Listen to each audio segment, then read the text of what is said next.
xaaskayga waa jeclahay sidee 10 sano hadda isqabnaa waagi hore waxaan ku yiri 10 sano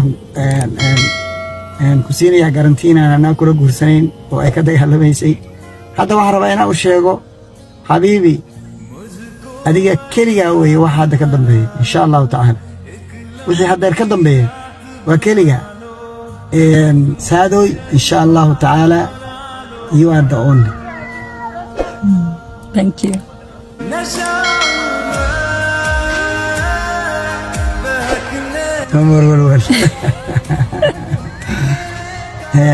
qofka doo aysto qofku ku qanacsan yahay runtiina isla jaan qaadi karaan